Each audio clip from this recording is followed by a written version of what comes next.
1990 අංක 23 දරන විශ්‍රාමයට උපහා සමාජ ආරක්ෂණ යෝජනා ක්‍රම පනත අනුව ඒ වගේම කෘෂි කාර්මික සහ ගොවිජන ආරක්ෂණ මණ්ඩලය මගින් මේ සිදු කරන්න යන ක්‍රියාවලිය ඉතාමත්ම අගය කළ යුතුයි කියන එක අපි මුලින්ම කියන්න ඕනේ. මොකද දීවරයෝ කියන්නේ මේ රටේ වැඩියෙන්ම දුක් විඳින ජනතාවක්. කෘෂි කර්මයට මහන්සි වෙන යම්සේද දීවර ජනතාවත් ඒ වගේම මහන්සි වෙනවා ජීවිත අවදානමකුත් සමග. ඒක නිසා මමත් නියෝජනය කරන්නේ දීවර ජනතාව වෙසෙන පළාතක්. නිසා මම ඉතාමත්ම සන්තෝෂ වෙනවා දීවරයින්ට විශ්‍රාමයට උපක් දිය යුතුයි. ඒ සම්බන්ධයෙන් කිසිම ගැටලුවක් නැහැ. ඒ සම්බන්ධයෙන් ස්තුතිවන්ත වෙනවා ඒක ආරම්භ කිරීම ගැන. මොකද හැබැයි ආරම්භ කරේ මේ ආණ්ඩුව වගේ තමයි කතා කරේ. මීට කලින් තිබ්බ කිසිම ආණ්ඩුවක් කිසිම දෙයක් කරලා නැත 2025 ජාතික ජන බලවේගයේ ආණ්ඩුව දීවරෙන්ට විශ්‍රාමයට උපක් ආරම්භ කර ඇත. ඔය වගේ තමයි කතා කරේ. මේක තමයි අනිත් හැම දෙයකටම දෙන උත්තරේ වගේ තමයි ගරු මූලාසනායන මන්ත්‍රීතුමනි මේක කිව්වේ. මම හිතන්නේ 1987 දින ඉඳලා දීවරෙන්ට විශ්‍රාමයට උප ක්‍රමයෙන් වැටුප් ගත්ත අය උන් අපේ පළාත්වල නම් ඉන්නවා. මම දන්නේ නැහැ කොහේ නැද්ද කියලා. අපිට කතාත් කරා මේ සම්බන්ධයෙන් ඒ දීවර ජනතාව. මොකද මේ වගේ විශාල ප්‍රමාණයක් ගෙවලා නෙමෙයි රුපියල් 7000ක් තරුණ එහෙම නැත්නම් වැඩිහිටි මිනිස්සු ගෙවලා ඒ වගේම තරුණ අයට රුපියල් 4000ක් එකවරක් පමණක් ගෙවන ගාණක් ගෙවලා ඒ කාලෙත් විශ්‍රාමයට උප ක්‍රමයක් තිබුණා. හැබැයි මේකේ තියෙන ප්‍රශ්නය මොකක්ද කියන එක අපි ඉස්සරහට කියන්න. හැබැයි විවිධ ආණ්ඩු වලින් මේක කරා විවිධ ආණ්ඩු වලින් ඒක නතර කරා ආය නතර කරා ආයෝජනා කරා ආය නතර වුණා. එහෙම මේක වුණා. මම ඔබතුමාලට ප්‍රාර්ථනා කරනවා මේක මේ වැරදි හදාගෙන ඉස්සරහට යන්න පුළුවන් නම් ඉතාමත් හොඳයි. ගිය අවුරුද්දේ අපි දැක්කා විපක්ෂ නායකතුමා මෙතනම ඉඳලා දීවරින්ගේ විශ්‍රාමයට උප සම්බන්ධයෙන් ගරු සජිත් ප්‍රේමදාස මැතිතුමා ලොකු හඬක් නැගුවා. ගිය අවුරුදු 5ම. ඒක නිසා මේ පළවෙනි වතාවට ජීවිතේ කළා වගේ මේක කියන්නට එපා. ඒ වගේම තමයි මේකේ මේ වගුව සම්බන්ධයෙන් අපි අවධානය යොමු කරද්දී කරු මුලාසනායන මන්ත්‍රීතුමනි අපේ යෝජනාව තමයි මේ ජීවරයන්ගෙන් එකතු කරගන්න මුදල දීවරෙන්ටම නැවත දෙන වැඩසටහනක්. ඒක ගැන ප්‍රශ්නයක් තියෙනවා. ඊළඟට දීවරෙන්ගෙන් ගන්න මුදල අවුරුදු ගාණක් පොලි කරාට පස්සේ දීවරෙන්ට මේ ලබා දෙන මුදල ඇද්ද කියන එක ගැන ප්‍රශ්නයක් තියෙනවා. අපි 18යි 55යි කියන්නේ ওই මැද හරියක් ගමු 45ක විතර පුද්ගලයෙක් ගත්තොත් ගරු මුලාසනායන මන්ත්‍රීතුමනි මාසිකව මේ 45ක පුද්ගලයා අවුරුදු 55න් ඉවර වෙන්නේ ගෙවලා. එතකොට මාසිකව ගෙවලා ඉවර කරන්න ඕන රුපියල් 69000ක්. අර්ධ වාර්ෂිකව ගෙවලා ඉවර කරොත් රුපියල් 67600ක් ගෙවන්න ඕන. එකවර ගෙවනවා නම් 56410ක් ගෙවන්න ඕන. එතකොට අපි හිතුවොත් අවුරුදු 70ක් ජීවත් වෙනවා කියලා. 70 නෙමෙයි 80 කියලා 78 කිව්වා. ඔහොමම කිව්වා 80 කිව්වොත් මේක තවත් කබලෙන් ලිපට වැටෙනවා. ඒක නිසා කැමතියි ගණන් හදලා මට කියන්න. 70ක් ඉන්නවා කියලා අපි හිතුවොත් ගරු මුලාසනායන මන්ත්‍රීතුමනි අවුරුදු 60 ඉඳන් 63 දක්වා එක ගාණක් 64 ඉඳන් 70 දක්වා එක ගාණක් ඒ ගණන් මම කියන්නේ වෙලා යන නිසා කෙසේ නමුත් සම්පූර්ණ ගාණ 1,41,000යි හම්බෙන්නේ. එතකොට මේ ගණන් හදන්න නැතුවද අද ඇවිල්ලා දීවරෙන් වෙනුවෙන් කිඹුල් කඳුළු හෙලනවා වගේ මේ කටයුතු කරන්නේ. මට කවුරු හරි ඉන්නවා නම් ගාණ හදලා මේ කතාව විදිහට පස්සේ හරි පෙන්නන්න. මේක පිළිගන්න කැමතියි වැරද්දක් වෙලා තියෙනවා. ඒක නිසා කවුරු හරි ඉන්නවා නම් ගාණ හදලා පෙන්නන්න. එතකොට ගරු මුලාසනායන මන්ත්‍රීතුමනි එකවර රුපියල් 56410ක් ගෙවපු අවුරුදු 45ක මේ මිනිසයා අවුරුදු 25කට පස්සේ ඒ කාලය තුල ආප්පකෑ වගේ චුට්ට සල්ලි ටික අරගෙන අවසානයේ අවුරුදු 25කට පස්සේ හම්බෙන්නේ රුපියල් 1,41,000යි.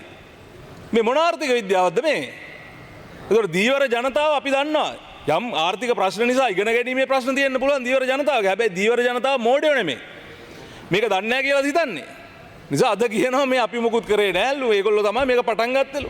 6000 ගානලු මෙච්චර කල් මේකෙන් ප්‍රතිලාභ ලැබලා තියෙන්නේ. මතක තියාගන්න වෙන්නප්පුව කොට්ටාසේ මම නියෝජනය කරන කොට්ටාසේ විශාලම සමිති දෙකක් තියෙනවා. මම නම් කියන්නේ නැහැ. ඊට පස්සේ මේ මිනිසුන්ටත් කරදර කරයි. 150කට වඩා ඒක සමාජිකයෝ ඉන්න එක පුද්ගලයෙක් ගරු මුලාසනායන මන්ත්‍රීතුමනි මේකට රෙජිස්ටර් වුන්නේ නැහැ. රෙජිස්ටර් වුන්නේ නැති හේතුව මොකද අපි ගිහලා අවුස්සලා නෙමෙයි. ඒ මිනිසුන්ට මේකේ ගණිතය තේරෙනවා. කාට හරි ගණිතය තේරෙනවා නම් මේකට රෙජිස්ටර් වෙන්න කිසිම අවශ්‍යතාවයක් නැහැ කියන එක තමයි මම කියන්නේ. ඒක නිසා දීවර ජනතාව මෝඩයෝ කියලා හිතලා මේ වැඩේ කරන්න එපා කියන එක මම කියන්න කැමතියි. මොනවාද මේකේ තව තියෙන්නේ? අවුරුදු 2කමාරක් කාලයක් ගෙවුවොත් මොනවා හරි ප්‍රශ්නයක් නිසා ගෙවා ගන්න බැරුව ගියොත් අවුරුදු 2කමාරක් ඇතුළත 125ක් කියන්නේ 17500ක්. ඒ 17500 ආයෙ දෙන්නේ නැහැ. ඒක ආණ්ඩුවෙන් ගන්නවා. අරව පොලි කරනවට අමතරව ඒකත් ගන්නවා. ඊළඟට අවුරුදු 7මාරක් ගෙවුවොත් 175ක් වෙනකන් ඒ මුදල එනවා 51750ක්. එතකොට ඒ මුදලෙන් 175 දක්වා ගෙවුවට පස්සේ මණ්ඩලයෙන් තීරණය කරන ගාණක් තියාගෙන තමයි ඉතුරු ටික දෙන්නේ. මේවා කියවලා බැලුවද කියලා මම අහන්න කැමතියි. මණ්ඩලයෙන් තීරණය කරන ගාණ මොකද්ද? 175 කියලා දාන්න පුළුවන් නම් මණ්ඩලයෙන් තීරණය කරන ගාණත් ඒකට සමපාතීව දෙන්න පුළුවන් මෙච්චරයි කියලා. 100 ගාණක් හරි යම් ප්‍රතිශත ගාණක්. ඒක නිසා මෙහෙම තමයි මේ මම දැක්කා අපේ මීගමුවේ മന്ത്രിතුමා මං හිතන්නේ ස්ටෙෆනි മന്ത്രിතුමා පුළුවන් ඇවිල්ලා පොයින්ට් ඔෆ් ඕඩර් ගන්න අවුරුදු 18ක කෙනෙක් රුපියල් 5285ක් ගෙවුවම මේකට ඇතුළත් වෙනවා කියලා කිව්වච්චරයි. ඔබතුමායි කාලේ තව විනාඩි 2යි තමයි. එතකොට අවුරුදු 18 කෙනා 5285 ගෙවන එක හරි. ඒකොල්ල අවුරුදු 42ක් ඉඳලා ඒක ගන්න අවුරුදු 60 දී කීයද මිනිහට හම්බෙන්නේ කියලා කිව්වේ නැහනේ. අවුරුදු රුපියල් 5000 ගාන කියලා යන්න ගියා. ඒක නිසා මේක හරියන්නේ නැහැ ගරු මුලසර මන්ත්‍රීතුමනි. මේ ප්‍රමාණය මදි. මොකද රාජ්‍ය නොවන සංවිධාන වලින් තීව්‍ර සමිති වලින් ණය දෙන සමිති වලින් මීට වඩා මේ තැන්පතු එකතු කරලා මිනිසුන්ට ණය ලබා දෙනවා. ඊට වඩා මේ ප්‍රතිලාභයක් ලබා දෙනවා. ලක්ෂ ගණන් වලින්. ඒක නිසා මේකට රෙජිස්ටර් වෙනවා නම් හොඳයි. හම්බ වෙනවා නම් හොඳයි. හැබැයි මේ ගානට 1 1 2 කියන්න දන්නේ නැති මිනිස්සු තමයි මං හිතන්නේ ගිහිල්ලා රෙජිස්ටර් වෙන්නේ. මේක ඉතාමත්ම පාඩු වැඩක් කියන එක මතක් කරන්නට කැමතියි. ඒ වගේම අපේ අජිත් විහාන් මන්ත්‍රීතුමා මගේ හිතවත අපේ දිස්ත්‍රික්කේ එතුමා මතක් කරා කලින් මේක මැරුණම තිබුණ නැහැ කියලා කලත්‍රයට මේ හම්බෙන දීමනාව.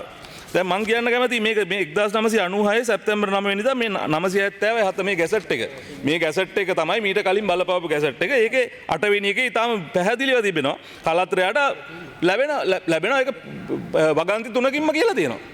මේවා මොකුත්ම බලන්නේ. අද අපි කරා මේක පටන් ගත්තා මීට කරින් කරේ මොකුත් කරේ නැහැ කියන මතය අයින් කරගන්න. මේවා බලලා කියවලා එන්න. මම හිතන්නේ මීට කලිනුත් ඒ ක්‍රමය ඒ විදිහටම තිබ්බා කියන එක මම කියන්නට කැමතියි. ඒක නිසා ගරු ඇමතුමා ගියා. දැන් මේ ඇමතුමා හිටියා මේ ගියා. ඉතින් මේ අවසාන කතාවත් අහන්නේ. එතුමා කිව්වා තරුණ ප්‍රජාව මේකෙන් ආකර්ෂණය කරගන්නවලු දීවර ස්ಫೂರ್ತಿයට. තරුණ ප්‍රජාව පොකුරු පිටින් රවට්ටපු පක්ෂයක්. ඒක හරි. හැබැයි මම කලින් කිව්වා වගේ 1 1 2 කියන්න බැරි තරුණ ප්‍රජාව හිටියොත් මේකට අහුවේ. එහෙම නැත්නම් මේකට නම් මං හිතන්නේ මේ දීවර ක්ෂේත්‍රයට එන්නේ නැහැ මේ යෝජනා ටික දැකලා. ඒ නිසා ගරු මුලාසරාට මන්ත්‍රීතුමනි ආණ්ඩුවෙන් යම්කිසි මුදලක් දාලා මේක කරන්න බැරියයි කියන එක අපි අහනවා. ට්‍රිලියන ගාණක් තියෙනවනේ. ශ්‍රී ලංකන් එයාලයින්ස් එකට අපිට බිලියන ගාණක් දාන්න පුළුවන් නම් බිලියන 20ක්. ඇයි යම් මුදලක් දාලා ප්‍රතිලාභය දෙන්න බැරි කියලා අපි අහනවා. ඔබතුමායි කාලේ අවසానයි. අවසාන විනාඩිය. ඒක නිසා අපි මේ මන්ත්‍රීවරුන්ගේ විශ්‍රාමයට උපත් කියනවා. අපි ඉල්ලුවේ නැහැනේ හත්තිලා විශ්‍රාමයට උපත්. ඒකට ඔබතුමාලට මැන්ඩේට් එකක් තියෙනවා. මැනිෆෙස්ටෝ එකේ තිබ්බනේ ප්‍රතිපත්ති ප්‍රකාශය. ඒකට මිනිස්සු ඡන්දය දුන්නා. අපි ඉල්ලුවේ නැහැ. ඒ ඉතුරු කරගත්ත මිලියන් බිලියන් ට්‍රිලියන් ගාන දෙන්නකො මේ දීවරින්ගේ විශ්‍රාමයට උපට. අපි එපා කියනවාද බලන්න. ඒ ටික දෙන්න අපිට එපා. ට්‍රිලියන් ගානක් ඉතුරු වෙනවනේ මන්ත්‍රීවරුන්ගේ විශ්‍රාමයට ඉතුරු කරාම. ඒක කරුණා කරලා ලබා දෙන්න කියලා මම ඉල්ලා සිටිනවා. ඒක නිසා මේ ලයිසන් ගැන මේ ඉන්ෂුරන්ස් ගැන කතා කරා මට මේකට වෙලා නැහැ.